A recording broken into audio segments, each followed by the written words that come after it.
بسم الله الرحمن الرحيم. السلام عليكم ورحمة الله وبركاته. الحمد لله وبه نستعين. أشهد أن لا إله إلا الله وأشهد أن سيدنا محمدا عبده ورسوله ونصلي ونسلم على هذا النبي الكريم سيد المرسلين وعلى آله وصحبه أجمعين. أما بعد، أيها المؤمنون اتقوا الله، أوصيكم وإياي بتقوى الله فقد فاز المتقون. Muslimin dan muslimat, mudah-mudahan dirahmati Allah Subhanahu wa taala. Kita menggunakan tafsir Nurul Ihsan jilid 3. Suratun anzalnaha wa faradnaha wa anzalna fiha ayatin bayyinat la'allakum tadhakkarun. Maksud dia ini surah yang kami turun akan dia dan kami fardu akan dia. Dan kami turun padanya beberapa ayat hukum yang nyata. Mudah-mudahan kamu terima pengajaran daripadanya. Tuan-tuan, cuba tengok susunan ayat tu. Allah Subhanahu wa taala dia ulang beberapa perkataan dengan tujuan nak mentaukidkan, dia kata, dengan tujuan nak bagi strong apa yang dia nak bagi tahu. Dia nak bagi kuat apa yang dia nak bagi tahu. Tuhan kata suratun, ini adalah satu surah. Anzalnaha, kami yang buat turun surah ni. Allah Subhanahu wa taala kata ni surah yang kamu nak baca ni, surah ni kami yang buat turun. Bukan Nabi Muhammad reka. Itu maksudnya. Wa faradnaha, dan kami fardukan dia. Bukan setakat ni surah ni kami buat turun, bahkan kami buat turun surah ni wa faradnaha, kami fardukan dia. Fardu maksudnya apa tuan-tuan? Mesti kena buat. Kalau kata sembahyang fardu, mesti kena buat, tak buat berdosa. Kalau kata mengerjakan haji itu fardu ke atas orang Islam, maksudnya mesti. Kita mesti ada satu cita-cita, satu hari nak pergi Mekah nak buat haji. Mesti, cita-cita tu mesti ada. Dapat aja peluang, kita kena pergi. Dah dapat peluang, dah ada segala-galanya, saja tak pergi, berdosa. Itu makna fardu. Allah Subhanahu wa taala kata suratun, ini satu surah, anzalnaha, kami buat turun surah ni, wa faradnaha, kami fardukan surah ni. Maksudnya kami fardukan, kami wajibkan orang melaksanakan apa yang kami nak sebut dalam surah ni. Wa anzalna fiha ayatin bayyinat, dan kami turunkan di dalam surah ini ayat-ayat yang terang nyata. La'allakum tadhakkarun, mudah-mudahan kamu dapat pengajaran dan kamu ambil ingat. Baik. Dia bawa main satu subtopik, satu tajuk kecil di situ, dia kata hukum zina. Dan kita kena ingat, ini masalah yang amat serius dalam masyarakat kita lah. Amat serius. Hari-hari kes zina ni, hari-hari. Sampai tidak ada satu hari pun surat abang di Malaysia ni tak memuatkan kes ni. Sampai tak ada dah lah ni. Tiap-tiap hari. Bahkan hari ni, kes ni lebih mencabar lagi. Dia bukan sahaja zina orang-orang yang sudah dewasa, bahkan zina sampai peringkat umur, budak umur 5 tahun kena zina. Kalau siapa kata tak serius lagi keadaan adalah, memang buta perut. Cukup serius. Jumpa mayat budak perempuan 5 tahun dalam semak, dalam keadaan tidak ada pakaian. Jumpa mayat budak umur 12 tahun dalam longkang, dalam keadaan tidak berpakaian. Ni semua ni adalah kerana penyakit zina. Kita baca apa Tuhan nak kata. Kata dia az-zaniyatu waz-zani fajlidu kulla wahidin minhuma mi'ata jaldah. Tuhan kata bermula perempuan yang berzina dan laki-laki yang berzina. Kalau sekiranya mereka belum muhsan. Belum muhsan maksudnya belum merasa jima' di dalam nikah. Maknanya kalau sekiranya yang berzina itu laki-laki dan perempuan yang tak pernah menikah, maka balun oleh kamu tiap-tiap seorang daripada keduanya itu 100 kali balun. Dia guna perkataan balun. Penulis kitab ni dia orang Jitera, orang Kedah. Bila sebut balun tu dia berasa kemas. Kalau kata maka sebat, dia tak apa kejap bunyi. Maka rotan, tak apa nasyak. Balun kata bunyi tak kawalah. Kan?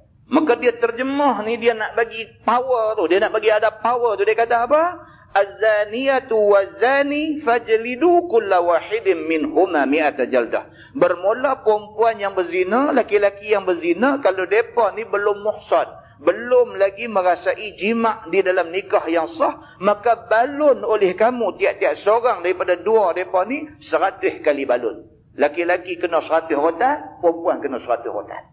Dan ditambah lagi dengan hadis dagang setahun. Dia kata, Dalam hadis Nabi SAW kata, setelah sebat 100 rotan, buang daerah 1 tahun. Dagang tu maksudnya bukan pergi jual di market. Maksud dia buang daerah 1 tahun. Begitu. Maka hukum hamba orang atas setengah orang merdeka.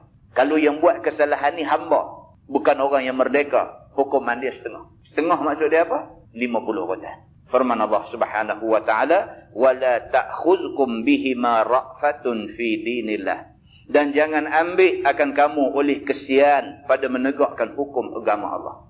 Tuhan kata dah, dalam bab ni tak ada kesian. Dalam bab nak menghukum orang yang berzina, tidak ada kesian. Tuhan kata dah. Jadi kalau hari ni ada orang kata tak boleh, betul lah Quran suruh buat macam ni, tapi tak boleh kesian kat orang. Tak boleh. Kata kesian tak boleh. Pasal apa kata kesian tak boleh? Pasal Tuhan habaq dah. Wala ta'khudhukum bihima ra'fatun fi dinillah. Jangan ada di kalangan kamu ni ambil. Ta'khudh maksudnya ambil. Jangan ada di kalangan kamu ni ambil rasa kesian pada mereka ni. Tak boleh kesian orang macam ni. Bukan kata kis zina saja. Kis curi pun sama. Kalau dalam Islam dia kata as-sariqu was-sariqatu faqta'u aydiyahuma. Pencuri laki-laki ataupun perempuan, potong tangan mereka kedua. Allah Subhanahu wa taala kata potong tangan mereka berdua. Maknanya tak boleh kesian. Dalam nak menegakkan hukum Allah, tak boleh kesian. Sehingga kan pernah sekali seorang sahabat mai jumpa Nabi SAW. Dia bukan sahaja sahabat, bahkan anak angkat Nabi SAW. Mai jumpa Nabi nak minta tolong dekat Nabi supaya tidak dilaksanakan hukum ke atas seorang sahabat yang dah dijatuhkan hukum. Nabi SAW bila dengar anak angkat dia yang dia cukup sayang mai jumpa dia minta supaya dia tidak laksanakan hukum Quran, Nabi SAW merah muka.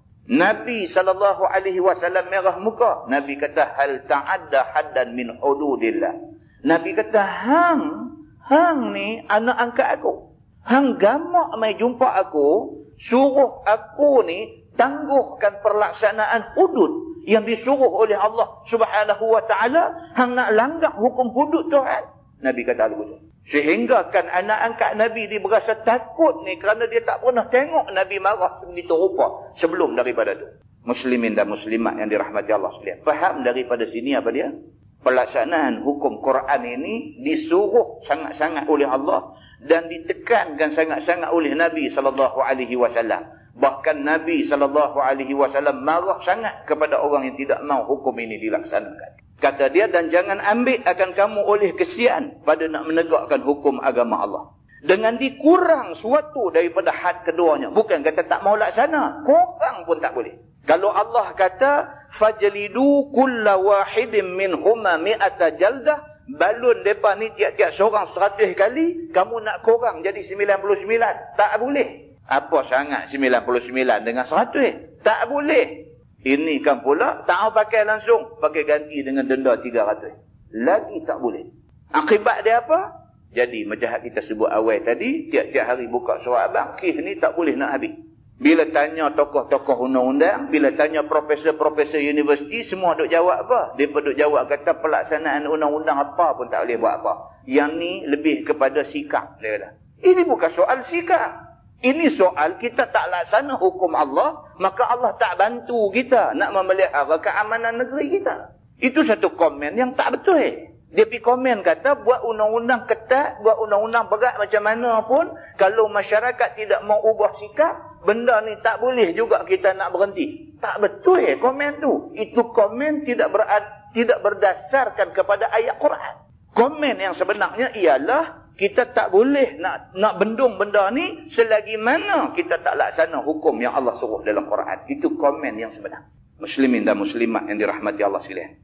Maka dia kata, tak boleh kita nak kurang satu daripada hukum had ke atas keduanya. Firman Allah, in kuntum tu'minuna billahi wal yawmil akhir. Jika ada kamu itu beriman dengan Allah dan hari akhirat. Ini syarat dia. Hadut tak mau laksana hukum ni adalah orang yang tidak beriman dengan Allah dan hari akhirat. Kalau manusia ni betul-betul beriman dengan Allah dan hari akhirat, pasti dia laksana hukum yang Tuhan suruh. Firman Allah, wal yashhad azabahuma ta'ifatum minal mu'minin. dan hendaklah hadir akan azab kedua penzina itu oleh satu taifah, maksudnya satu kumpulan daripada orang-orang yang beriman. 3 atau 4 orang bilangan saksi zina sehinggalah 40 orang. Masa nak laksana hukum sebat ke atas orang yang berzina ni, pelaksanaan itu mestilah di tempat terbuka yang boleh dilihat oleh khalayak ramai. Tuan-tuan cuba tengok. Bukan sahaja Islam suruh laksana hukum ni, Islam suruh kita laksana di tempat terbuka. Apa tujuan dia? Pengajaran. Itu sebab public caning di sekolah ni bagus. Sekolah dulu dia ada rotan di depan ramai. Budak-budak nakal, budak-budak yang buat masalah ni rotan di depan perhimpunan pagi tu. Bagus. Pasal apa? Pasal dia mengandungi pengajaran yang cukup besar kepada budak-budak lain. Lah tak boleh rotan. Kalau nak rotan juga dalam bilik gurusang. Rotan dalam bilik gurusang nak bagi siapa? Tak bagi penuang kanan takut. Penuang kanan bukan nak buat jahat. Hak nak buat jahat ni budak-budak. Budak-budak kena tengok benda ni. Bila dia tengok, dia boleh ambil pengajaran. Kalau aku buat, aku nanti kena macam tu. Sakit tak apa. Malu tu aku tak mahu. Bila kita mengenepikan tunjuk yang diberikan oleh Allah di dalam Quran, tak selesai masalah yang timbul. Ini satu benda yang susah kita nak bagi orang faham. Kerana orang ni satu, dia benar. Dia tak boleh faham. Yang kedua, dia saja tak mahu faham. Dalam masa yang sama, semayang-semayang. Tapi dalam masa yang sama, hak Tuhan dia duk sembah suruh dia tak buat. Ini masalah yang duk ada dalam masyarakat Allah ni. Muslimin dan muslimat yang dirahmati Allah sekalian. Maka Allah Subhanahu wa taala kata wal yashhad azabahuma ta'ifatun minal mu'minin, maka hendaklah kamu pastikan hukuman ini dilaksanakan dan disaksikan oleh sekumpulan daripada orang yang beriman. Sekumpulan itu tak boleh kurang pada 3. Mesti 3 atau 4. 4 itu bilangan saksi dalam kes zina. Ataupun boleh pergi sampai 40 orang. Lagi ramai, lagi bagus. Itu maksud dia. Dan tiada wajib imam dan saksi hadir sewaktu hukum rejam itu. Dan imam, maksudnya qadhi yang menjatuhkan hukum kepada pesalah ni, dia tak semestinya berada di tempat pelaksanaan hukum. Kerana Nabi SAW suruh rejam Ma'iz dan Ghamidiyah dan tiada Nabi hadir di situ. Pasal apa? Nabi pada zaman dia ada 2 orang kena hukum rejam. Mereka ni berzina sedangkan mereka dah berumah tangga. Maka Nabi sabitkan hukum kepada mereka ni, hukum rejam dengan batu sampai mati. Satu orang, nama dia Ma'iz, sahabat Nabi. Ma'iz ni dia ada cerita dia. Dia dah berzina, dia sengak tentang benda ni. Tapi satu hari duduk dalam kuliah Nabi, bila Nabi duduk bercakap tentang hukuman ke atas orang yang berzina. Nabi duduk bercakap tentang orang yang berzina, esok di akhirat apa hukuman Allah nanti kenakan dekat dia. Dia bila duduk dengar ni, dia duduk takut sorang-sorang dia. Pasal dia buat benda tu. Dia duduk dengar, dia duduk takut. Dia duduk berasa, habislah aku. Dia kata, aku dah buat benda ni macam mana. Tak kesudah, balik di rumah nak tidur, tak boleh dan sebagainya. Pergi jumpa Nabi SAW. Ma'iz pergi jumpa Nabi. Mengaku ke Nabi, dia kata, ya Rasulullah, qad zanaitu. Aku berzina. Dia kata. Nabi beralih pergi ke lain buah. Dia turut Nabi, pegang Nabi. Dia kata, ya Rasulullah, qad zanaitu. Dia kata, ya Rasulullah, aku berzina sungguh. Nabi pergi ke lain pula. Dia turut Nabi lagi. Dia pergi pegang baju Nabi. Dia kata, ya Rasulullah, qultul haq. Aku cakap ni hak betul. Qad zanaitu. Aku berzina sungguh. Dia kata. Nabi beralih ke dia. Nabi tengok muka dia. Ma'iz ni. Nabi kata kat dia, hal aindaka junun. Nabi kata, hang gila ke? Nabi kata. Hang tahu tak ni, hang mai mengaku kata hang berzina ni boleh menyebabkan hang dikenakan hukum rejam dengan batu sampai mati. Hang tahu tak akibat yang akan timpa hang? Hang gila kan mai duk mengaku kata hang berzina? Ma'iz kata apa? Dia kata, ya Rasulullah, aku berzina sungguh. Dah kata lagu tu, tak apa. Direngkahkan hadis itu, Nabi SAW pun perintah supaya dia menjalani hukum rejam sampai mati. Ma'iz ni bila bawa pergi ke tempat tu, orang nak rejam dia, dia kena sakit, dia lari. Kata Ma'iz ni. Dia kena ketua batu, sakit, lari. Bila lari, Nabi suruh tangkap dia. Disitulah baru datang hukum tanam sekerat pinggang. Supaya tak boleh lari. Kemudian orang pun pakat punggang dengan ketua batu dan matilah Ma'iz dengan hukuman itu. Nabi SAW kata, orang yang berzina dan telah menjalani hukum yang macam itu, di sana tidak ada apa-apa lagi bagi dia. Dia bersih di sisi Allah Subhanahu wa ta'ala. Muslimin dan muslimat yang dirahmati Allah sekalian. Firman Allah, az-zani la yankihu illa zaniyatan aw musyrikah. Waz-zaniyatu la yankihuha illa zanin aw musyrik. Bermula laki-laki yang berzina, tidak menikah ia melainkan perempuan yang zaniyah, yakni perempuan yang berzina. ataupun perempuan yang musyrikah. Dan bermula perempuan zaniah itu tidak nikah akan dia, melainkan laki-laki yang zanin ataupun laki-laki yang musyrik. Dalam ayat ni Allah Subhanahu wa taala kata penzina tidak sewajarnya, itu maksud dia. Penzina tidak sewajarnya menikah dengan orang baik. Dia kata. Kalau hak berzina ni laki-laki, laki-laki ni tidak sewajarnya dapat bini orang baik. Demikian juga kalau hak berzina ni perempuan, perempuan ni tidak sewajarnya dapat laki-laki yang baik. Pasal apa? Pasal orang yang berzina ni orang yang kotor. Orang yang kotor tidak sewajarnya jadi suami isteri kepada orang yang bersih. Maksud dia macam tu. Itu sebab di sisi Imam Ahmad bin Hanbal, Imam Hanbali. Di sisi Imam Ahmad bin Hanbal, kalau sekiranya laki-laki yang berzina kahwin dengan perempuan yang bersih, nikah itu tidak sah. Dia kata. Imam Hanbali, dia kata kalau laki-laki berzina kahwin dengan perempuan bersih, perempuan yang tak berzina, nikah tu tak sah. Dia kata. Imam Hanbali kata macam tu. Pasal apa? Pasal Imam Hanbali berpegang kepada ayat ini. Tetapi tiga mazhab lain termasuk mazhab Syafi'i, dia kata laki-laki kalau sekiranya dia baik, dia nak kahwin dengan perempuan yang berzina, yang biasa berzina, dia boleh kahwin. Nikah dia sah. Tetapi hendaklah perempuan itu bertaubat dengan taubat nasuha sebelum menikah dengan laki-laki yang baik ini. Demikian juga sebaliknya. Tapi Imam Hanbali, dia hukum nikah tak sah kalau sekiranya orang baik menikah dengan orang yang biasa berzina. Kata dia arti yang munasabah bagi tiap-tiap kedua itu. Dia kata yang munasabahnya kalau laki-laki berzina, hampir cari pasang perempuan yang juga berzina. Baru sama hampa ni.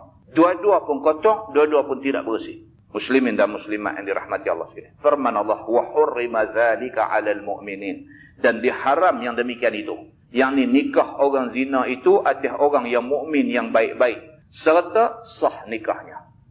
Dia kata perbuatan orang laki-laki hak bersih pergi menikah dengan perempuan yang biasa berzina berdosa, dia kata. Tapi nikah sah. Pasal apa? Pasal hang sepatutnya orang bersih pergi cari pasangan juga orang bersih. Kalau hang orang bersih pergi cari pasangan orang yang danuk dengan perbuatan dosa zina, perbuatan hang pergi pilih hak tak elok ni berdosa, dia kata. Tapi kalau menikah juga sah, jadi laki bini juga. Maknanya apa? Itu hukuman kepada orang yang buat benda kotor, benda tak elok. Muslimin dan muslimat yang dirahmati Allah sekalian.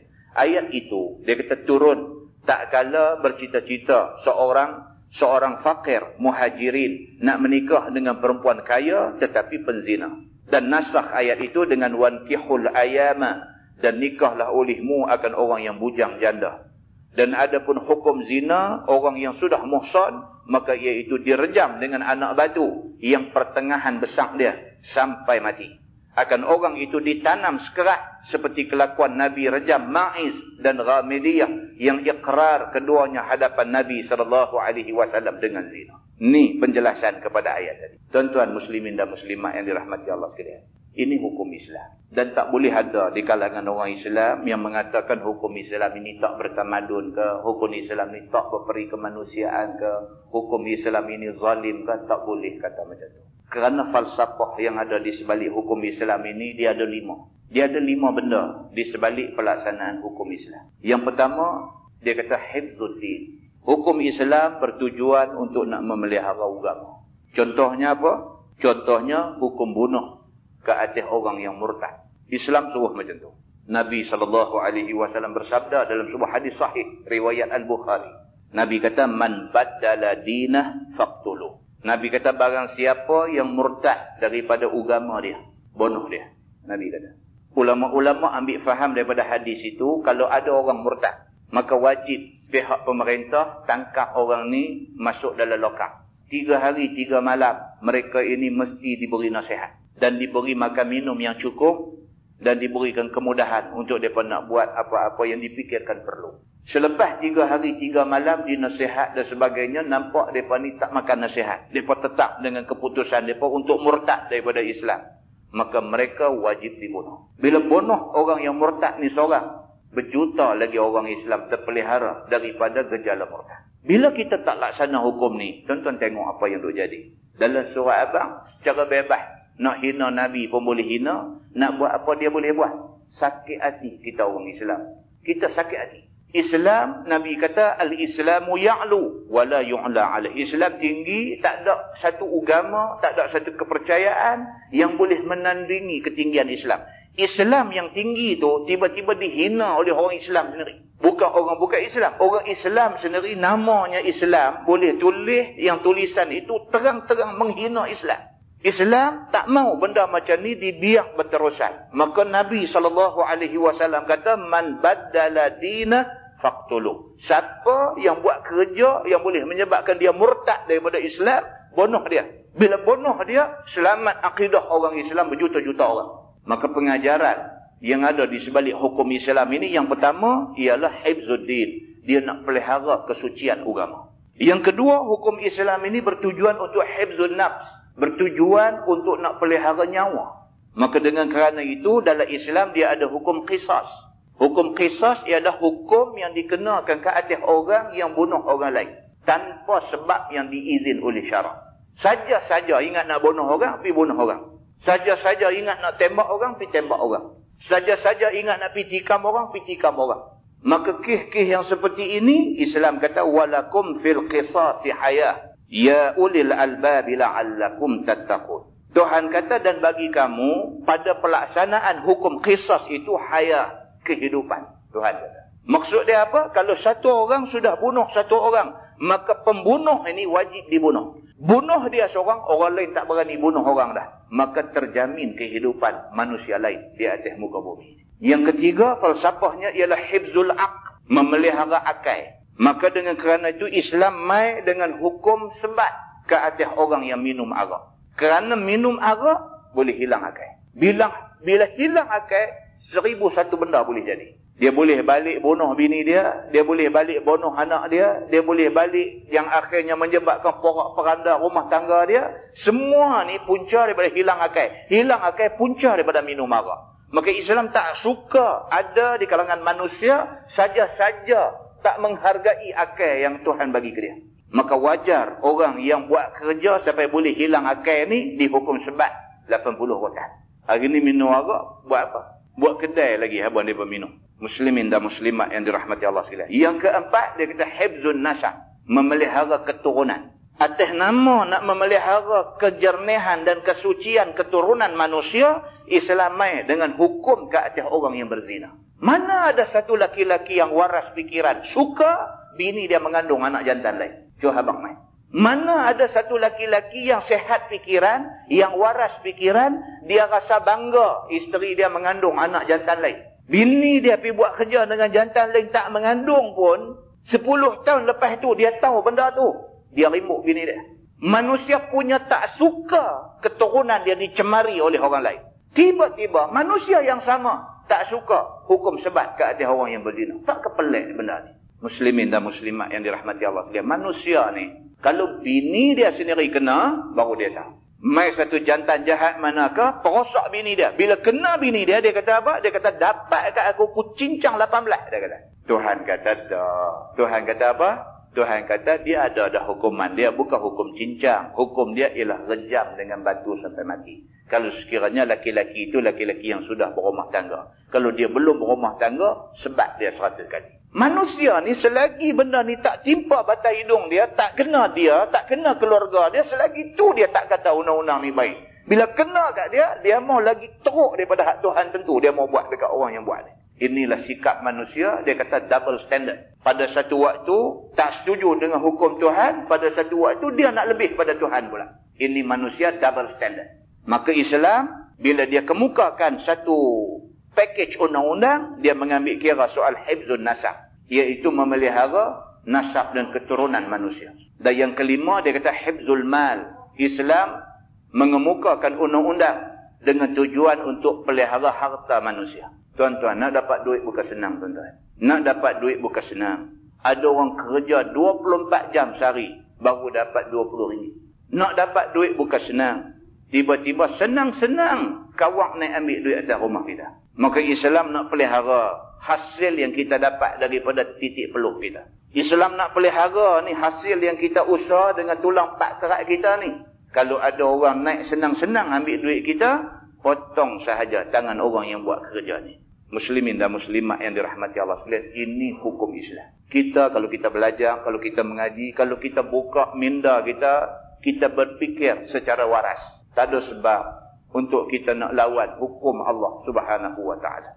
Muslimin dan muslimat yang dirahmati Allah sekalian, dia masuk pula satu tajuk kecil, dia kata qazaf. Qazaf itu bahasa Arab, maksud qazaf ialah tuduh. Qazaf maksud dia tuduh. Di bawah undang-undang hudud, dia ada satu, dia panggil haddul qazaf. Iaitu hukum hudud yang dikenakan kepada orang yang menuduh orang lain buat jahat, sedangkan dia tidak ada bukti. Baik. Firman Allah, وَالَّذِينَ يَرْمُونَ الْمُحْصَنَاتِ ثُمَّ لَمْ يَأْتُوا بِأَرْبَعَةِ شُهَدَاءَ فَجْلِدُوهُمْ 80 جَلْدَةً. Dan bermula segala mereka yang tuduh mereka itu akan perempuan yang muhsanat dengan perbuatan zina. Muhsanat maksudnya perempuan-perempuan baik. Dia pergi tuduh orang-orang perempuan yang baik ini berzina. Kemudian tidak bawa datang mereka itu 4 orang saksi. Dia tuduh satu perempuan baik, satu perempuan yang semua orang tahu kata baik, dia pergi tuduh kata perempuan itu berzina.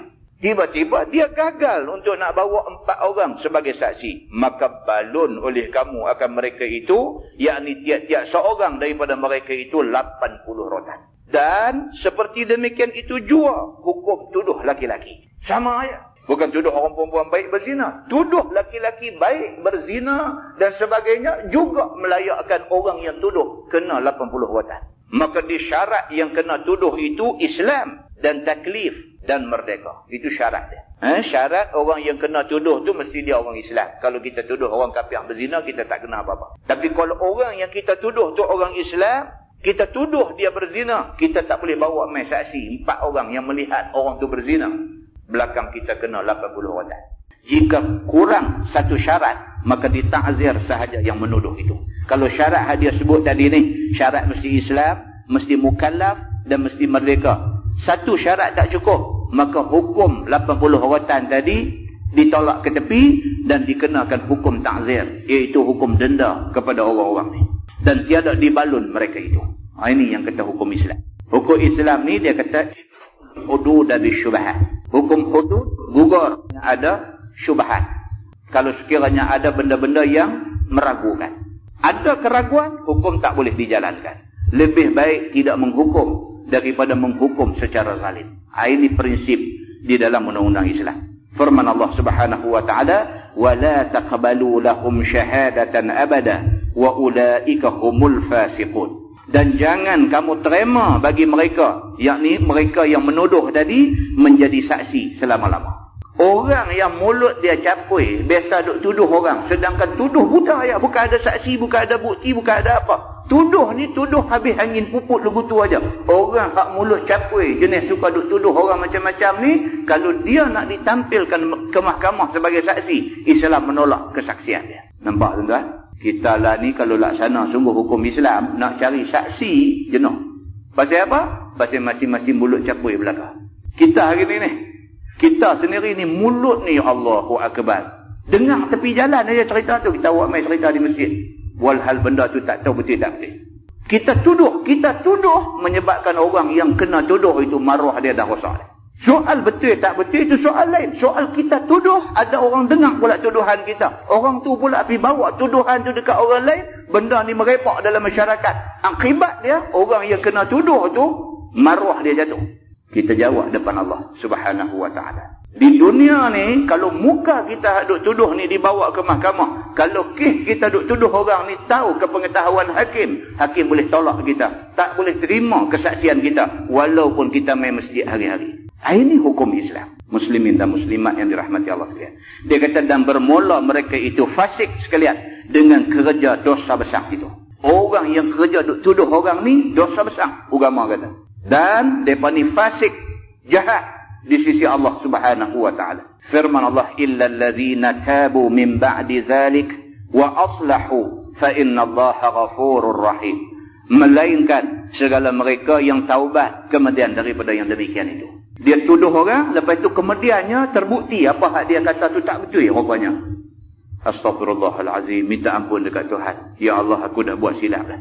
Aku dah buat silap dah, aku dah duduk bawa cerita, duk tuduh dia ni, sedangkan sebenarnya dia tak macam yang aku duk buat cerita.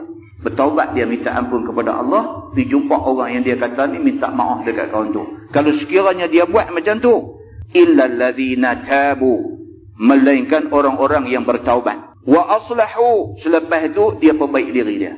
Dia tak buat lagi dah kerja tuduh melulu ni, dia tak buat lagi dah. Maka selepas daripada tu, fa innallaha ghafurur rahim. Allah Subhanahu wa taala Maha Pengampun lagi Maha Penyayang. Kita masuk pula satu tajuk kecil, dia kata qazaf isteri. Hak tadi tuduh orang. Tuduh orang sebelah rumah kita, tuduh orang kerja satu pejabat dengan kita, tuduh orang lain. La ni tuduh bini sendiri. Firman Allah, walladzina yarmuna azwajahum wa lam yakul lahum syuhada'u illa anfusuhum. Dan bermula segala mereka yang tuduh isteri mereka melakukan zina. Yang ni dia tuduh bini dia. Sama ada tuduh ini tuduh tepat-tepat. Dia kata kat bini dia hang berzina dengan orang lain. Itu tuduh tepat-tepat. Ataupun tuduh secara indirect. Bini dia mengandung, dia kata ni bukan anak aku. Itu tuduh zina. Sebab faham daripada kata bukan anak aku, maknanya bini dia sudah buat kerja dengan orang lain. Itu juga tuduh zina. Tetapi tuduh cara indirect. Benda ni berlaku dalam masyarakat. Ataupun bini dia dah mengandung apa semua, melahirkan keluar anak dia tengok muka anak, dia kata tak macam muka aku ni. Dia kata lagu tu, hang cakap kat aku betul-betul. Itu juga unsur-unsur menuduh. Tuan-tuan, jaga benda ni, jaga tuan-tuan. Kita ni tu kadang-kadang orang kata senang tak usah mengaji. Dia kata tak usah mengaji, senang. Kita tak tahu apa salah apa, kita membelah ikut kita je, kita kira kita betul sentiasa. Tak setengah orang dia kata lagu tu, tak usah mengaji lagi senang. Dia kata, bila mengaji ni dia duk jumpa rosot. Dia kata, oh yang ni tak boleh, yang ni tak kena. Oh dia kata aku duk buat banyak ni. Susah, jadi susah. Setengah orang kata lagu tu. Bagi kita, kita kata mengaji ni senang. Bila kita mengaji, kita nampak tang mana duri, tang mana paku karat, tang mana kaca, tang mana telaga buruk, kita nampak. Kita simpang buang. Pasal apa? Pasal ilmu yang mai kat kita ni dia umpama cahaya. Bila ada cahaya tu, kita boleh tak ilmu kita di depan. Kita suluh jalan. Kita nampak paku karat, kita nampak kaca, kita boleh elak. Kita selamat daripada terpijak paku karat, kaca dan sebagainya. Muslimin dan muslimat yang dirahmati Allah sekalian. Kita tengok apa cerita yang ada di sebalik benda ni. Dia kata, dan bermula segala mereka yang tuduh isteri mereka zina. Dan tiada bagi mereka itu saksi, melainkan diri sendiri. Dia tuduh dan dia tak boleh bawa 4 orang saksi. Tapi dia sendiri, dia kata dia tengok. Misalnya macam tu. Baik. Mereka itu telah jatuh yang demikian itu. Yakni tuduh isteri dengan zina itu bagi jamaah daripada sahabat Nabi SAW. Dia kata benda ni berlaku kepada sahabat Nabi sendiri. Siapa dia? Di antaranya ialah Hilal bin Umayyah. Salah seorang sahabat Nabi, nama dia Hilal. Hilal bin Umayyah. Dia balik ke rumah. Sampai di rumah, buka-buka pintu rumah, tengok bini dia tengah duduk berzina dengan satu laki-laki lain. Hilal bila tengok benda tu, lari gedebuk-gedebak lari pergi jumpa Nabi. Jumpa Nabi, dia kata, ya Rasulullah, isteri aku berzina. Nabi SAW bila dengar macam tu, berubah muka Nabi. Nabi kata dekat dia, 4 orang saksi ataupun 80 rotan. Hilal bin Umayyah kata, ya Rasulullah, aku tengok sendiri. Dia kata, mata aku tengok bini aku berzina.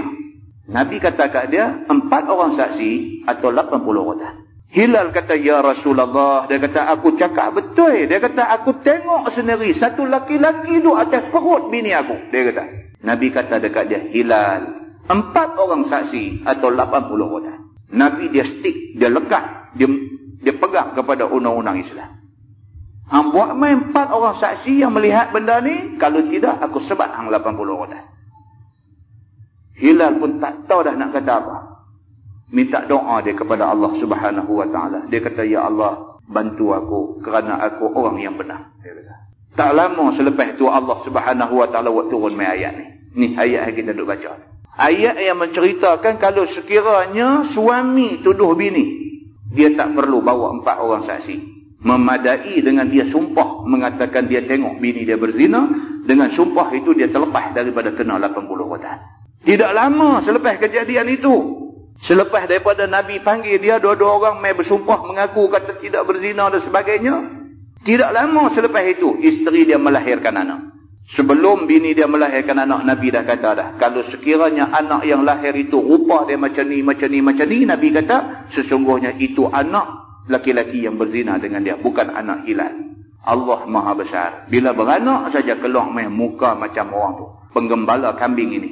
Muka dia macam kawan tu, tak macam hilal. Orang bagi tahu dekat Nabi. Nabi kata, kalaulah tidak kerana ayat ni, kita duk baca ni. Kalau tidak kerana ayat ini, Nabi kata, aku sudah rejam isteri hilal sampai mati. Nabi kata. Itu dia tuan-tuan. Muslimin dan muslimat yang dirahmati Allah sekalian. So sahabat Nabi yang terlibat dalam kisah tuduh bini berzina ini ialah Hilal bin Umayyah dan Uwaimir Al-Ajlani dan Asim bin Adi. Ada 3 orang sahabat mereka tuduh bini mereka berzina. Fa syahadatu ahadihim 4 syahadatin billah. Maka saksi seorang mereka itu 4 kali syahadah dengan nama Allah. Untuk nak lepas dari mereka ni daripada kena sebat 80 rotan sebab tuduh bini berzina, mereka kena mengaku di depan Nabi, di depan Allah Subhanahu wa taala 4 kali bahawa sesungguhnya mereka benar dalam tuduhan. Firman Allah, innahu laminas sadiqin. 4 kali bahawasanya dia daripada orang yang benar. Yakni maulah kata si suami yang tuduh isteri yang berzina ni, asyhadu billah inni laminas sadiqin fima ramaitu bihi zaujati minaz zina. Aku naik saksi dengan nama Allah bahawasanya aku daripada orang yang benar pada barang yang aku tuduh dengan dia, yakni dengan isteri aku ini daripada zina. Lafaz ini hendaklah diulang 4 kali. Dia kena ulang 4 kali di depan hakim bahawa aku benar dalam tuduhan aku yang bini aku berzina. Aku benar dalam tuduhan aku bini aku berzina. Dia sebut benda ni 4 kali. Dengan nama Allah, aku mengaku bahawa tuduhan aku ni benar, bahawa bini aku berzina. Dia sebut 4 kali. Apabila habis 4 kali, maka maulah kata kalimah yang kelima, wal khamisatu anna la'natallahi alaih in kana minal kazibin. Dan kalimah yang kelima, bahawa laknat Allah ke atasnya jika ada ia daripada orang yang dusta dan bohong. Dia kata, dia kena kata macam tu. Dan dia kata, kalau sekiranya aku bohong, biar Allah laknat aku. Daripada perkataan laknat itulah dinamakan benda ni sebagai li'an. Li'an maksudnya saling laknat melaknat antara satu sama lain. Suami tuduh bini berzina, suami kata dia benar, bini dia memang berzina. Dan yang kelima, suami kata apa? Dia kata, kalau sekiranya aku tak benar, aku redha Allah laknat aku. Begitu. Apabila suami bersumpah yang kelima, maka terlepaslah dia daripada hukum had, iaitu 80 rotan. Had kerana menuduh orang berzina. Begitu. Maka beradablah had itu kepada isteri. Hukum hak sepatutnya kena kat dia 80 rotan kerana tuduh bini itu. Bila dia sumpah kata dia sebenarnya tuduhan dia ni benar, hukuman itu pindah pergi dekat bini. Bini pula diletak dalam kandang orang salah. Begitu. Wa yadra'u anha al-'adzab an tashhada 4 syahadatin billah innahu laminal kazibin. Dan tertolaklah daripadanya akan azab. Bini pula terlepas daripada azab rejam dengan batu sampai mati. Bini bukan kena 80 rotan. Laki dia tuduh bini dia. Kalau dia tuduh saja, dia tak ada saksi, dia akan kena 80 rotan. Tapi kalau sekiranya dia buat sumpah li'an ni, dia sumpah mengatakan dia benar, memang bini dia berzina, bila dia sumpah tu 80 rotan hak nak kena kat dia, tak kena. Hukuman pindah dekat bini dia. Pindah pi itu bukan hukum sebab 80 rotan, pindah pi hukum rejam dengan batu sampai mati. Bini nak boleh lepas daripada hukum rejam dengan batu sampai mati, bini pula mesti sumpah di depan hakim bahawa kata isteri 4 kali syahadah dengan nama Allah bahawasanya ia, yakni suami, daripada orang yang dusta. Yakni kata isteri, asyhadu billah innahu laminal kazibin. Aku naik saksi dengan nama Allah bahawasanya suami aku sesungguhnya daripada orang yang dusta pada barang yang tuduh ia akan daku daripada zina itu. Dia kena tangkih tuduhan suami dia. Dia kata, suami aku bohong. Dengan nama Allah, suami aku bohong. Dengan nama Allah, suami aku bohong. Dengan nama Allah, suami aku bohong. Dia kena ulang 4 kali. Wal khamisata anna ghadaballahi 'alaiha in kana minas sadiqin. Dan kalimah yang kelima, isteri mesti kata bahawasanya murka Allah kena ke atas aku jika adalah suami aku itu daripada orang yang benar pada barang yang tuduh ia akan daku dengan zina. Dia kata, kalau suami saya benar, saya tipu, saya sanggup Allah Subhanahu wa ta'ala murka saya. Dia kata, begitu. Maka apabila selesai isteri daripada kalimah yang kelima, dihukum tercerai kedua-duanya selama-lamanya. Akibat daripada li'an.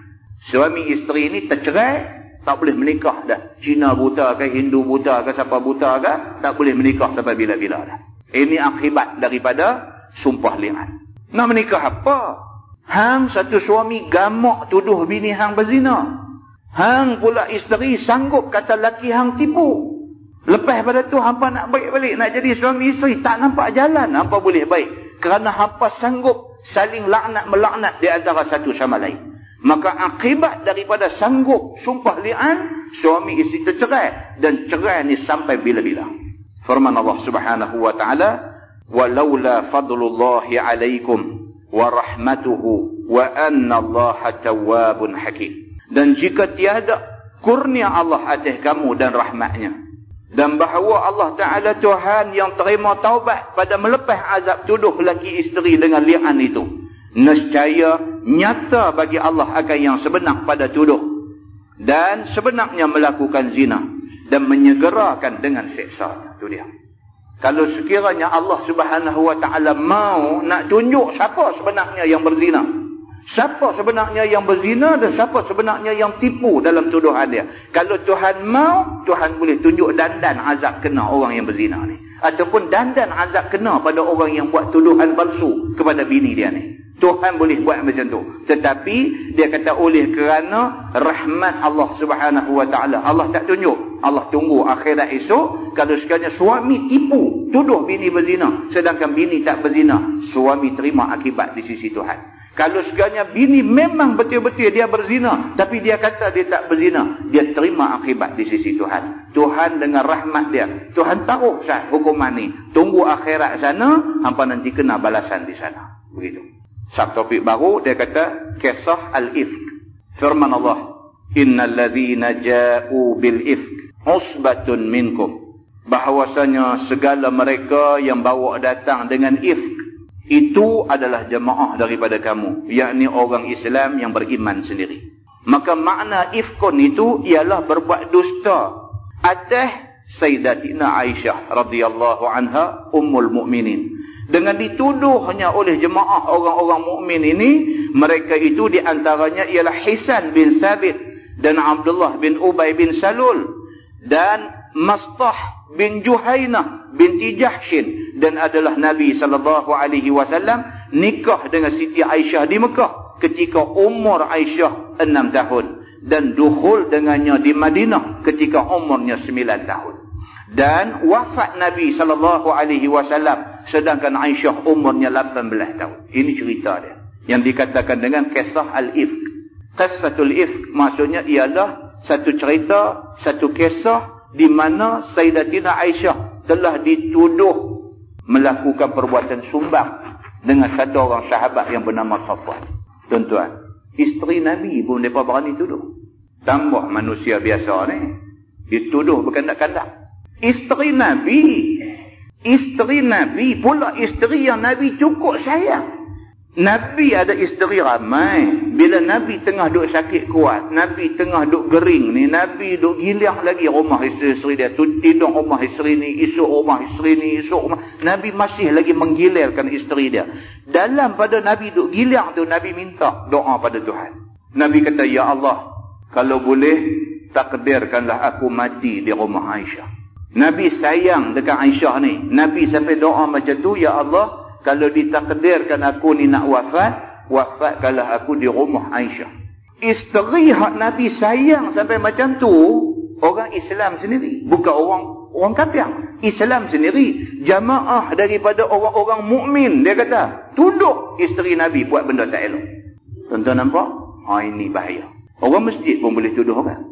Kalau sahabat Nabi pun boleh tuduh orang, orang masjid pun boleh tuduh orang. Tambah tak main masjid, telah lah hari-hari tuduh. Pasal apa? Pasal manusia. Manusia memang dia suka macam tu. Dia suka dengar sikit-sikit, dia suka cerita. Dia tak tahu cerita dia tu membawa implikasi besar. Bukan kepada orang yang dia cerita, bahkan kepada diri dia di akhirat itu. Ini yang Allah Subhanahu wa taala nak tekan kepada kita pada malam. Maka dia kata di sini Nabi Muhammad sallallahu alaihi wasallam ada satu orang isteri, nama isteri itu Sayyidatina Aisyah radhiyallahu anha. Nabi menikah dengan Aisyah ni ketika umur Aisyah baru 6 tahun. Setengah riwayat kata 7 tahun. Kemudian Nabi sallallahu alaihi wasallam dukhul maksudnya duduk sama dan tidur sekali dengan Aisyah ketika Aisyah berumur 9 tahun. Menikah masa di Mekah. Hijrah mai ke Madinah, dah di Madinah dah 3 tahun kemudian baru Nabi sallallahu alaihi wasallam duduk macam suami isteri dengan Aisyah. Nabi sallallahu alaihi wasallam wafat umur 63 tahun, Aisyah baru umur 18 pada masa Nabi wafat. Firman Allah, la tahsabuhu syarran lakum bal huwa khairul lakum. Janganlah kamu sangka wahai segala orang yang beriman akan dia jahat bagi kamu. Tuhan kata jangan duk ingat bini Nabi, isteri Nabi jahat. Jangan duk ingat macam tu. Tetapi iaitu baik bagi kamu. Aisyah isteri Nabi ni orang baik.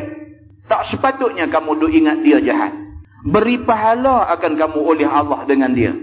Dan menzahir dia akan kelepasan Siti Aisyah itu.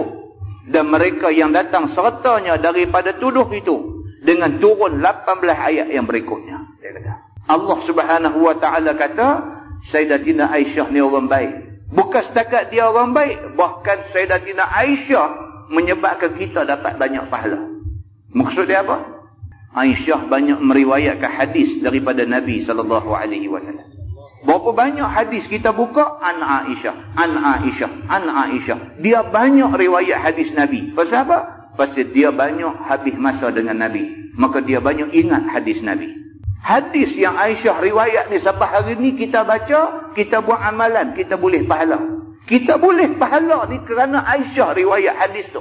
Jadi jangan ada di kalangan orang Islam buruk sangka kepada Sayyidatina Aisyah ini. Pasal apa? Pasal dia orang baik. Dan yang kedua, melalui jalan dia, kita mendapat banyak pahala daripada Allah Subhanahu wa ta'ala. Begitu. Dia kata diriwayatkan. Ni dia nak kisahkan tentang Sayyidatina Aisyah. Kata Siti Aisyah, adalah aku serta Nabi SAW pada satu perang, kemudian daripada turun hukum hijab. Turun ayat hijab. Ayat memerintahkan orang perempuan tutup aurat kecuali muka dan tapak tangan. Bila turun ayat ni, tak lama lepas turun ayat ni ada satu peperangan berlaku. Nabi pergi perang, Nabi bawa Aisyah pergi sama. Nabi memang tiap-tiap kali nak turun perang cabut undi. Nabi isteri ramai, tiap-tiap kali nak turun pergi perang ataupun Nabi nak bermusafir ke mana-mana, Nabi bawa isteri. Dan Nabi akan suruh isteri-isteri dan ni cabut undi. Siapa dapat ke dia, dia boleh ikut Nabi untuk sama-sama musafir. Aisyah radhiyallahu anha ikut Nabi sallallahu alaihi wasallam ketika Nabi pergi berperang. Maka tak kala selesai dia daripadanya, selesai daripada perang dan balik ia. Hampir dengan Madinah, lalu berhenti. Dah nak balik dah daripada perang, dalam perjalanan balik nak balik ke Madinah, sampai di satu tempat tak jauh dah dengan Madinah. Rombongan Nabi ini berhenti. Dan kemudian beri ketahui ia mau berjalan malam balik. Kemudian Nabi kata kita berhenti saat malam saat ni. Kita bergerak balik. Kita akan bertolak pada waktu malam untuk balik ke Madinah. Maka aku pergi qadha hajat. Sayyidatina Aisyah kata dah ambil kesempatan berhenti rehat ni. Dia berasa nak buang air, dia pun pergi nak buang air. Dan aku balik tempat duduk. Maka tiba-tiba marjan aku putih di tempat qadha hajat. Dia kata dah selesai qadha hajat, aku balik pergi ke tempat aku tadi ni. Balik-balik sedap marjan. Marjan ni rantai batu ni. Rantai batu permata ni. Lu'lu' wal marjan, dia kata ni, batu permata. Rantai dia putih. Allah, tengok-tengok tak ada dah. Jatuh di tempat dia pergi buang air tadi. Begitu. Maka aku balik pergi cari. Aisyah pun bila main-main tengok sedang rantai dia tak ada, patah balik pergi tempat dia buang air tadi, patah balik pergi nak cari rantai hak jatuh ni. Maka datang orang-orang angkat haudaj, yang ni kenaikan aku, muat atas unta dan bawa pergi. Masa dia turun nak pergi buang air tadi, kawan hak duk kerja tuntun unta dia ni nampak dia pergi. Bila dia habis qadha hajat, dia balik. Depa nampak dia balik. Bila dia sedang kalung dia tak ada, dia pi pula depa tak nampak dia pi. Dia pi pula duk cari kalung ni. Sayyidatina Aisyah pi duk cari kalung pula ni. Depa ni tak sedang, dia pi pula tu depa tak sedang. Maka puak-puak ni pun bila dah malam dah, Mereka pun angkat balik Haudaj. Haudaj tu bangsa kecil ada bubuh atas unta tu. Haudaj. Mereka angkat balik bubuh di atas tu. Disangka aku dalamnya. Dia kata. Puak ni duk ingat dia duk ada dalam. Dan adalah orang perempuan ringan kerana makan sedikit makanan. Perempuan dulu lah. Kan? Perempuan lah. Kalau cerita, dia marah kat kita lah. Kan? Jadi perempuan dulu, Sayyidatina Aisyah kata kami ni orang-orang perempuan dulu ni, orang perempuan zaman Nabi ni, diet. Jadi kami ni memang makan ni, dia kata kami cukup jaga punya makan ni, kami makan sikit. Dia kata pasal nak make sure badan kami cantik. Dia kata lagu tu. Dan aku dapat marjan, dia kata bagi aku balik di tempat Haudaj aku. Dia kata pergi cari-cari, jumpa lah kalung hak jatuh tu. Jumpa bila ambil tu, balik ke tempat Haudaj aku. Balik ke semula, ke tempat mereka berhenti rehat tadi. Kemudian daripada orang-orang sudah berjalan. Sampai-sampai tengok tak ada siapa dah. Puak ni pekat bertolak bila. Begitu. Maka aku duduk tempat Haudaj aku itu. Aku duduklah di tempat yang tadinya letak Haudaj ni. Aku duduk lah. Dia kata nak buat apa dah. Budak muda dia ni. Nabi wafat pun baru umur 18. Masa kejadian ni dia budak lagi. Jadi bila mai tengok tak ada, masa tu handphone tak ada, apa pun tak ada. Dah tengok tak ada, tak tunggu lah. Apa nak buat, nak berhubung macam mana. Bukan boleh beritahu ke ya pun tak dengar dah. Tengok mata pun tak nampak dah. Kenapa siap pergi ke mana pun tak tahu dah rombongan ni. Jadi dia kata aku bila balik pergi di situ, maka aku duduklah di situ tunggu kok ada siapa boleh main. Dan aku fikir bahawa kaum lagi ketahui akan ketiadaan aku. Harap-harapnya apa? Depa sekali lagi sedang kata aku tak ada dalam tu, kok depa boleh patah balik mai cari aku. Dia duk ingat lagu tu. Tak baguslah lagu tu. Kalau kita pun pergi supermarket besar tang mana ke bawa anak kita pergi, tentu hilang bila ni. Kalau kita duk cari dia, dia duk cari kita lah. Payah. Tapi kalau dia cerdik, dah hilang, dia tunggu macam tu. Kita ni bila kita sedang dia tak ada, kita akan patah balik mai tempat kita lalu tadi. Kalau dia tunggu, cantik lah. Kalau kita patah balik mai, dia lagu duk pusing kot nu, kita pergi pusing kot nu, dia lagu duk mai kot ni, lama-lama tak semayang marik dengan kita dengan dia sekali. Sayyidatina Aisyah ni orang cerdik. Bila dah tengok orang tinggal dia, tunggu situ. Tunggu dengan harapan mereka sedang kata dia tak ada saat lagi. Harap-harap mereka patah balik mai cari. Maka mereka itu balik cari aku. Harap-harap macam tu. Maka mengalah akan daku oleh mata aku. Terlena. Dia kata. Ni kata budak-budak lagi masa tu. Dalam keadaan tak ada siapa duduk seorang tu boleh lena ni. Ini kata budak-budak. Jadi tuan-tuan. Tuan-tuan boleh buka Sahih Bukhari ada cerita. Cerita tentang Aisyah ni. Dia budak-budak. Pernah sekali. Ni hadis ni juga. Hadis tentang fitnatul ifki ni juga. Dah dipanjang ni dia akan cerita ringkas ya kat kita. Cerita panjang lagi dalam hadis tu dia cerita. Dah lepas dah cerita ni jadi fitnah besar dekat dia. Dia balik duduk rumah dia dan sebagainya. Mak dia duduk pujuk dia. Mak dia isteri Sayyidina Abu Bakar. Duduk pujuk dia tak apalah orang macam hang ni. Orang sega, orang comel. Memang ramai orang dengki. Mak dia duduk pujuk dia. Ni semua ada dalam hadis Nabi. Dan cerita pula yang kata Aisyah ni dia budak-budak. Kalau mereka suruh, kalau mak dia suruh dia tunggu gandum yang dijemur. Dalam hadis kata apa? Nescaya gandum itu dimakan burung. Yang kata Aisyah ni, kalau mak dia suruh dia pergi tunggu gandum jemur, nescayalah gandum tu dimakan burung. Dia kata maksud dia apa? Lena. Budak-budak. Dia bukan kerti tanggungjawab apa ke semua, dia tak kerti. Benda tu orang suruh dia tunggu tu penting, dia pergi tidur. Macam kita suruh anak kita lah tunggu saat ni padi jemuk ni, jangan bagi ayam makan. Tengok main ayam tu buat kenuri rendah dah. Dia pun tak tahu pergi ke mana dah, hilang raib begitu aja. Aisyah ni dia budak lagi pada masa tu. Lalu dia kata apa? Dia kata maka mengalah akan daku oleh mata aku. Dalam duk tunggu tak ada siapa main ni, mengatuk lena.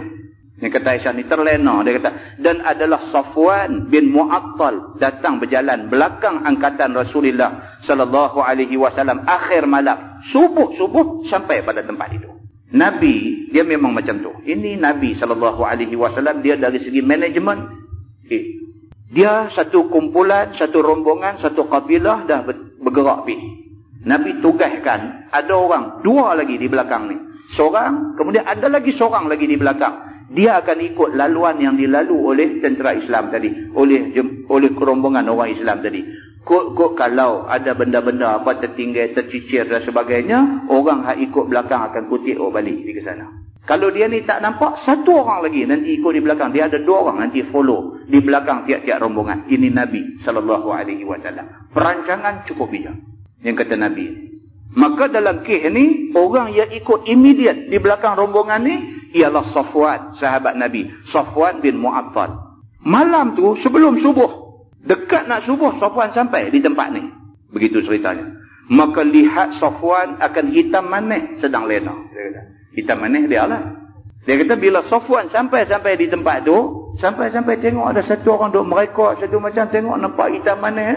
Aisyah rupa-rupanya duk tidur merekod tengah-tengah padang pasir dengan tak ada siapa di situ. Maka kenai ia akan daku. Safwan tengok-tengok dia kenai. Ini Aisyah, ini isteri Rasulullah. Begitu. Dan adalah ia biasa lihat aku dahulu daripada hukum hijab. Sebelum turun ayat perintah orang perempuan suruh tutup kecuali muka dan tangan ni, sebelum tu orang perempuan bebas sikit lah, keluar apa semua, tak tutup sangat lah. Safwan biasa tengok dia dalam keadaan dia tidak berhijab dulu ni, sebelum turun perintah tu. Jadi Safwan kenal. Tengok-tengok, ini Aisyah, isteri Nabi. Dia kenal. Maka mengucap ia, inna lillahi wa inna ilaihi raji'un. Nampak? Ini musibah. Ayat ni kita ucapkan ketika musibah. Kita lah kan, kau sebut yang ni, kira malam ni kau luhur lah. Kita ni selalu nanti buat lagu tu. Kan, saya di kelas ni bila ambil attendance budak-budak masuk kan. Mana pergi dia ni? Mereka kata dia sakit Ustaz. Inna lillahi wa inna ilaihi raji'un. Apa Ustaz ni? Mereka kata. Nampak? Salah faham. Sakit musibah lah. Sakit ni adalah musibah yang menimpa dia. Inna lillahi wa inna ilaihi raji'un. Kata apa Ustaz ni? Dia sakit bukan mati. Dia duk faham, kata bila sebut yang ni kira jalan dah. Tak boleh. Ni. Bila Safwan sampai, tengok-tengok Sayyidatina Aisyah duk tidur kekot tengah-tengah padang pasir sejuk tu, dia terus kata inna lillahi wa inna ilaihi raji'un. Maka aku terkejut jaga dengan istirja'nya itu. Istirja' itulah kalimah inna lillahi itu dia panggil istirja'. Aisyah ni tengah duk tidur ni, dia kata tak dengar satu suara garau mai sebut inna lillahi wa inna ilaihi raji'un. Dia terkejut bangkit jaga, dia kata. Maka aku tudung muka aku dengan kain tudung aku. Kata dia, wallahi tiada ia berkata-kata akan daku dengan satu kalimah pun. Safwan ni punya baik. Jumpa Aisyah duduk tengah padang pasir sorang-sorang lagu tu, tak ambil kesempatan pun nak mengorak ke apa, tak ada. Dia jumpa Aisyah duduk kekot tengah padang pasir tu, tengok kenai kata Aisyah, mulut sepatah pun tak bercakap apa. Sepatah pun tak kata apa. Dan tiada aku dengar daripadanya satu kalimah pun lain daripada istirja'nya tadi. Aku cuma dengar Safwan kata inna lillahi wa inna ilaihi raji'un. Ketika menurun untanya dan pijak atas tangannya, maka aku naik atasnya, maka berjalan dia tuntun unta yang aku naik itu hingga sampailah kepada angkatan yang banyak serta Nabi SAW, yakni kemudian daripada turun berhenti merehat mereka pada waktu panas keras. Dia kata Safwan ni punya bagus, satu orang sahabat yang cukup amanah, cukup jujur. Ni pula isteri Nabi. Dia jumpa isteri Nabi ni langsung, dia tak kata apa, tak bercakap pun dah, apa melawak apa, langsung dah. Dia jumpa isteri Nabi, terus dia kata, dia tunjuk suruh naik, dia tadah tangan dia macam tu. Kemudian Aisyah pijak atas tapak tangan dia, naik atas unta. Dia tuntun unta tu terus pergi sampai jumpa rombongan Nabi SAW pada tengah hari esok. Rombongan Nabi berhenti tengah hari, berhenti di tengah-tengah panas keras tu, berhenti di situ. Sampai Safwan dengan Sayyidatina Aisyah ni. Setelah pagi, dia kata, maka binasalah mereka yang binasa dengan tuduh aku. Dia kata, adalah yang bawa jadi besar cerita tu, ialah Abdullah bin Ubay bin Salul. Ini adalah hadis riwayat daripada Syaikhan. Syaikhan maksudnya Bukhari dan Muslim. Itu dia. Dia kata, binasalah orang-orang yang fitnah aku. Sedangkan aku langsung tak buat apa. Dia kata, bahkan Safwan yang mereka tuduh kata buat jahat dengan aku ni, sepatah pun tak cakap dengan aku. Bahkan Safwan mai sebut inna lillahi wa inna ilaihi raji'un. Suruh tapak tangan, suruh aku pijak untuk nak naik di atas unta. Terus tuntun unta balik pergi sampai dekat Nabi, serah isteri Nabi dekat Nabi. Tu saja yang Safwan buat. Tiba-tiba cerita pergi jadi besar, sampai bukan-bukan dah orang duk bercakap dalam masyarakat. Sampai ke peringkat orang kata Safwan telah buat jahat dengan isteri Nabi Muhammad. Nampak? Benda tu kecil aja.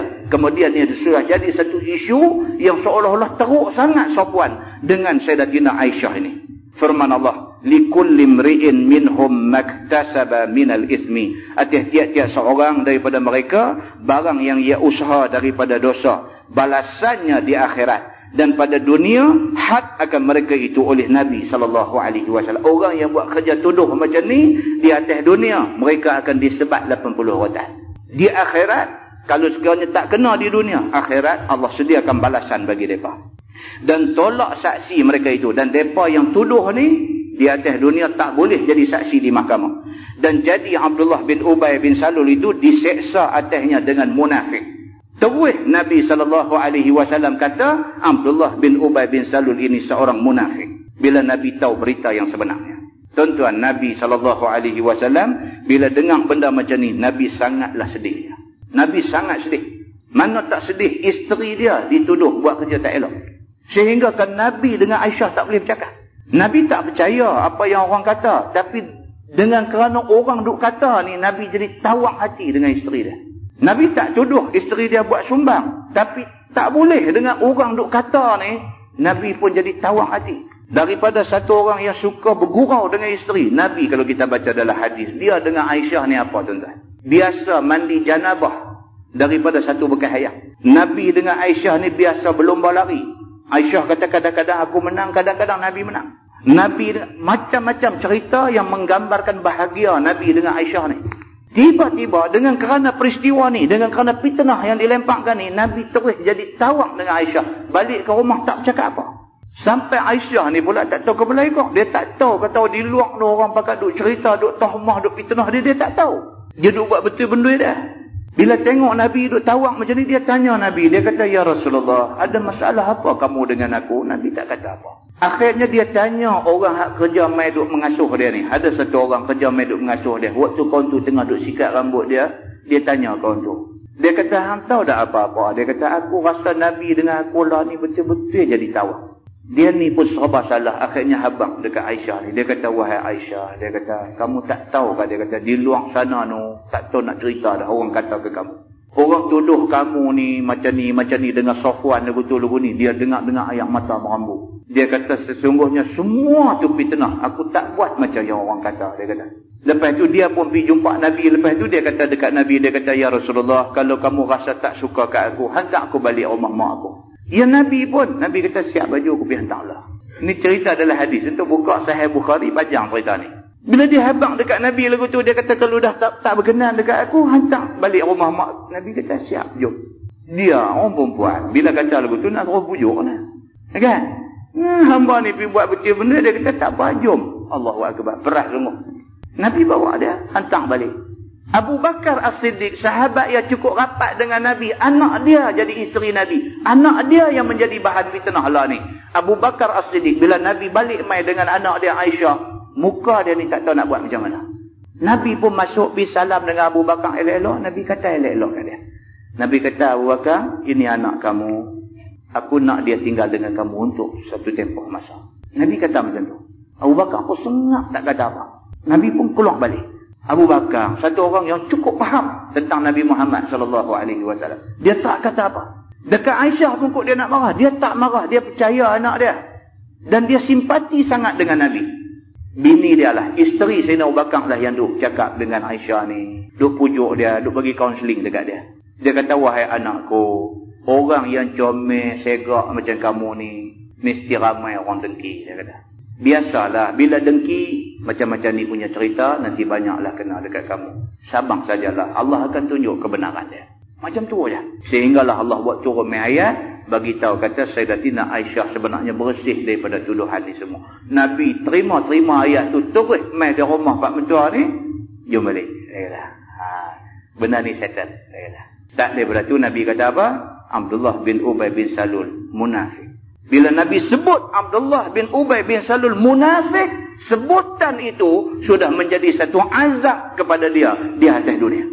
Sehingga kan lepas pada tu, dia masuk jumpa Nabi. Nabi cakap dengan dia elok. Dia keluar aja, Nabi terus kata dekat sahabat. Nabi kata, hati-hati. Ihzaru. Nabi kata, hendaklah kamu berhati-hati. Itulah munafik zaman kita. Benda ni menyebabkan Abdullah bin Ubay bin Salul sampai mati. Jiwa tak tenteram. Sampai dia nak mati, minta supaya anak dia pergi jumpa Nabi. Masa dia duduk sakit kuat tu, anak pergi jumpa Nabi. Minta jubah yang Nabi duduk pakai selalu. Minta supaya jubah tu dipakaikan kepada dia dan dikebumikan dia dengan jubah Nabi. Dia dah rasa dah, dia dah silap dan sebagainya, sampai macam tu sekali. Bila mati dia, anak dia mai bagi tahu dekat Nabi, bapa aku minta supaya kamu mengimamkan sembahyang mayat bapa aku. Nabi kata tak apa. Kalau itu minta bapa kamu, aku akan tunaikan. Sayyidina Umar bangkit. Sayyidina Umar kata, ya Rasulullah, jangan kamu lupa, ini munafik zaman kita. Jangan sembahyang mayat munafik ini. Nabi kata apa? Nabi kata, kalau sekiranya aku boleh minta ampun kepada Allah untuk ampun dosa dia, aku akan minta. Nabi kata, kalau sekiranya Allah suruh aku minta 70 kali baru Allah nak ampun dosa dia, aku akan minta 70 kali. Nabi kata. Itu dia yang kata Nabi Muhammad. Nabi terus juga jadi imam sembahyang. Selesai Nabi imamkan sembahyang mayat Abdullah bin Ubay bin Salul, turun ayat Quran tegur Nabi. Allah kata lain kali, kalau macam ni punya mayat, jangan kamu sembahyang mayat mereka ini. Nabi kata apa? Kalaulah tidak kerana adanya Umar dalam masyarakat kita, Allah sudah murka kepada kita semua.